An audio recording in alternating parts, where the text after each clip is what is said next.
Hi everyone, thanks so much for tuning in. This is Kathy, and today I'll be creating a card using the Bright Side stamp set as well as the coordinating dies and the Cloudy Frames dies from Pink and Maine. I started out by stamping the rainbow onto a piece of 80-pound Nina Solar White cardstock, and I'm using My Favorite Things Extreme Black Hybrid ink. Both the cardstock and the ink are Copic safe, and of course I'll be doing some Copic coloring.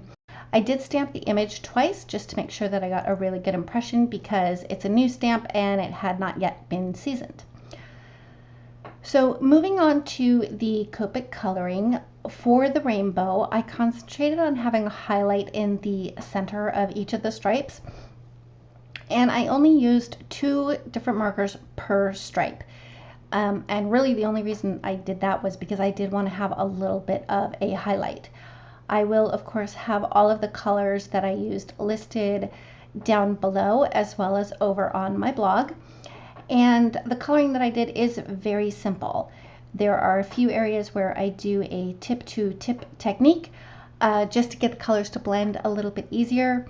And for the clouds that are attached to this rainbow, I did use some cool grays just to add a few shadows. With that, I'm going to go ahead and play some music for you to enjoy while I finish up the coloring, and then I'll be back.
After all of the coloring was done, I did run that through my die cut machine with the coordinating die, and then I decided to stamp the 3 clouds that are part of the stamp set, and I used My Favorite Things Cement Gray Hybrid ink to stamp those out. And after I stamped them, I also cut those with the coordinating dies, and then I set those aside. The next thing I did was to create a cloudy sky, and to get that panel to do the stenciling on, I cut the cloudy frame die. I used the largest one from the set, and I cut it out of white cardstock, and then I also cut it out of black and white polka dot cardstock so that I would be able to fill the center of the frame with the stenciled piece. For the stenciling, I used a cloud stencil that I have had in my stash for quite some time, And I used a makeup blending brush and tumbled glass Distress Oxide ink. To make sure that I didn't get too heavy-handed with the stenciling, I actually started with the brush on the stencil and then moved my way up onto the cardstock, fading out as I moved up. Then I would just shift the stencil down and repeat the same thing. And when I got down to the bottom, to make sure that I didn't just have this white space at the very bottom, I used a very light hand just to add a tiny little bit of ink at the bottom. After the stenciling was done, it was time to stamp the sentiment onto that stenciled panel.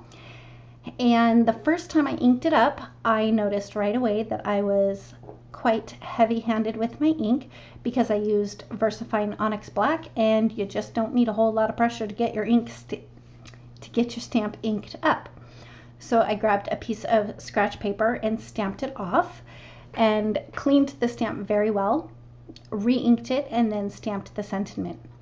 From there, it was time just to put the card together, and I cut down a piece of blue cardstock to 4 1/8 by 5 3/8 and adhered that to the front of a top folding A2 size note card.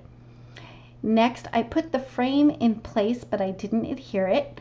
I just needed it to be kind of a placeholder so that I could adhere down the stenciled panel. Once I had the stencil panel adhered, I then adhered the frame using liquid glue, and to make sure that I didn't have glue squish out all over the place, I grabbed a piece of scratch paper and just kind of patted off some of the excess glue and put the frame in place. I used the die cut rainbow as a placeholder so I would know where to adhere the clouds that I had stamped in the gray ink. I adhered the clouds with just a tape runner. Then I added foam tape to the back of the rainbow and slapped that onto the front of the card. To finish it up, I did add a couple of clear sequins, which I did not get on camera, but that is how I finished up the card. And that's it for today. Thank you so much for tuning in. If you like this video, please give it a thumbs up. If you've not yet subscribed, I'd love it if you would. And don't forget to ring the bell so you're notified every time a new video is posted. Thanks again, and we'll see you next time.